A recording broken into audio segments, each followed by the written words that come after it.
ജയിലിൽ നിരവധി കേസുകളിൽ ശിക്ഷിക്കപ്പെട്ടും റിമാൻഡ് ചെയ്തും ഉള്ളവർ വരുന്നുണ്ട്. അവരുടെ പ്രശ്നങ്ങൾ പരിശോധിക്കുന്നതിനാണ് ജയിൽ ഉപദേശക സമിതി. അവർ ജയിലിൽ പോകുന്നതിൽ എന്താ തെറ്റ്? അങ്ങനെ ജയിലിൽ പോകുന്നില്ലെങ്കിൽ സ്വാഭാവികമായും അവരെ കുറ്റപ്പെടുത്തേണ്ടി വരും. അപ്പം ജയിൽ ഉപദേശക സമിതി അംഗം ജയിൽ സന്ദർശനം ഇതാദ്യത്തെ സംഭവമല്ല. ഞങ്ങളൊക്കെ ജയിൽ സന്ദർശിക്കാറുണ്ട്.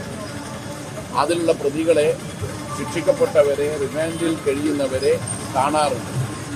ചില പ്രതികൾ നിരപരാധികളാണ്, പക്ഷേ അവർ ജയിലിൽ അടക്കപ്പെട്ടിരിക്കുകയാണ്. കേസ് തുറന്ന് നടത്തേണ്ടത്. അതാണ് ജയിൽ സന്ദർശനത്തിൽ നമ്മൾ കാണേണ്ടത്. അതിൽ വലിയ പുതുമയൊന്നുമില്ല, തെറ്റില്ല. എങ്ങനെ തെറ്റു പറയാൻ കഴിയും? ജയിൽ ഉപദേശക സമിതിയിൽ അത് ഇരിക്കാൻ അയോഗ്യനാണെന്നല്ലേ അവിടെ പോകുന്നില്ലെങ്കിൽ പറയാൻ പറ്റും. അപ്പോൾ ജയിൽ ഉപദേശക സമിതി അംഗം സെഷൻസ് ജഡ്ജി അവിടെ ഇടക്കിടക്ക് പോകാറുണ്ട്. ഉപദേശക സമിതിയുടെ ചെയർമാനാണ് സെഷൻസ് ജഡ്ജി. അതിൻ്റെ കടമയാണ് ജയിലിൽ പോവുക, ജയിലിൽ കിടക്കുന്നവരുടെ ക്ഷേമം. ജയിൽ ഉദ്യോഗസ്ഥന്മാർ എന്തെങ്കിലും തെറ്റ് ചെയ്യുന്നുണ്ടെങ്കിലോ അത് പരിശോധിക്കാനാണ് സെഷൻസ് ജഡ്ജി. അവർക്കെന്തോ പരാതി ഉണ്ടെങ്കിൽ, തടവുകാർക്ക് പരാതി ഉണ്ടെങ്കിൽ കൊടുക്കാവുന്നതിന് സംവിധാനം അവിടെയുണ്ട്.